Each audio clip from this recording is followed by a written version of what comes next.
Hi friends, ఈరోజు మామిడికాయ తురుము పచ్చడి ఎలా చేసుకోవాలో చూపిస్తున్నాను. మామిడికాయ బెల్లం తురుము పచ్చడి ఇది చాలా టేస్టీగా ఉంటుంది. అలాగే మనకు సంవత్సరం పొడుగునా మనకి నిల్వ అనేది ఉంటుంది. ఇది కొలతలతో పాటు మీకు చూపిస్తున్నాను.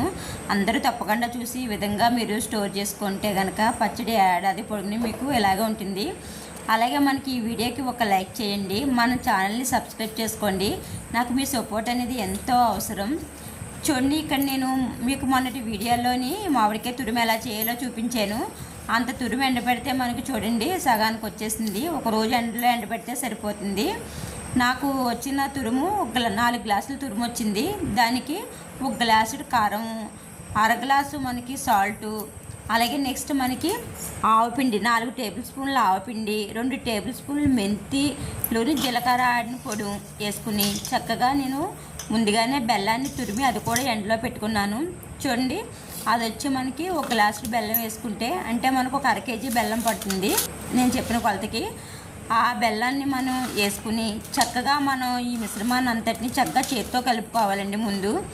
ఎందుకంటే మనకి ఎండిన తురుము కదా, ఆ తురుము అంతటికి మనం వేసిన కారం, ఆవపిండి ఇవన్నీ పట్టాలంటే కనుక చక్కగా చేతితో కలుపుకోవాలి. నెక్స్ట్ అలాగే మనకి ఎల్లుల్లిపాయలు కూడా యాడ్ చేసుకుని ముందుగా ఈ మిశ్రమాన్ని అంతటిని చేతితో కలుపుకుని దీంట్లో మనం ఆయిల్ కూడా పోసుకోవాలి. పల్లి ఆయిల్ కానీ లేదు నువ్వుల నూనె కానీ.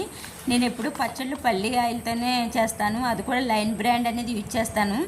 ఇది ఎందుకు యూజ్ చేస్తానంటే పచ్చడి అనేది మనకి బాగుంటుంది, అలాగే నిల్వ ఉంటుంది. అందుకు నేను ఎప్పుడు ఇదే వాడతాను. పచ్చళ్ళకైతే మాత్రం చక్కగా నూనె వేసుకున్న తర్వాత కూడా మళ్ళీ మనం చేతితో బాగా కలపాలి. ఎందుకంటే మనం ఇలా చేతితో కలిపితే మొత్తం అందులో ఏమన్నా వేసిన మిశ్రమం అంతా బాగా పడుతుంది. కలిపి మనం నెక్స్ట్ డే మళ్ళీ ఎండలో పెట్టుకోవాలి. ఎండలో ఎందుకు పెట్టాలంటే మనం వేసిన బెల్లం బాగా సూర్యరశ్మికి బాగా కలుస్తుంది. ఇంకాని ఒక రోజంతా పెట్టుకోవాలి ఎండలో. దీంట్లో ఒక గరిటె వేసుకుని మధ్య మధ్యలో కలుపుకుంటూ ఉంటే ఈ పచ్చడి చాలా టేస్ట్గా ఉంటుంది. పచ్చడి ఊరి కొలిది దీని టేస్ట్ అనేది బాగా ఎక్కువగా ఉంటుంది. మీకు ఇంకా స్వీట్ ఎక్కువ కావాలంటే కనుక ఇంకా ఇంకొక గ్లాసు బెల్లం కూడా యాడ్ చేసుకోవచ్చు. ఒకవేళ కొంతమంది బాగా స్వీట్ ఎక్కువ తినేవాళ్ళు ఉంటే కనుక ఇలా చక్కగా మనం చేతితో ఒక పావు గంట అయినా సరే మనం వేసినవన్నీ కలవాలి కాబట్టి చేతితో బాగా మనం ఇలాగా చేసుకోవాలి.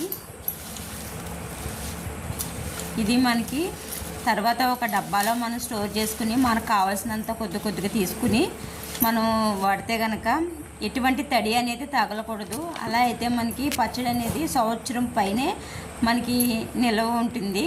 ఇలా చూడండి, నేను ప్లాస్టిక్ డబ్బాలో కొద్దిగా ఆయిల్ పోసుకుని ముందు ఆ పచ్చడిని అంతటిని అందులో స్టోర్ చేస్తున్నాను. అలాగే మీకు ఏమైనా జాడీలు ఉంటే గాజు జాడీల్లో కూడా మీరు స్టోర్ చేసుకోవచ్చు.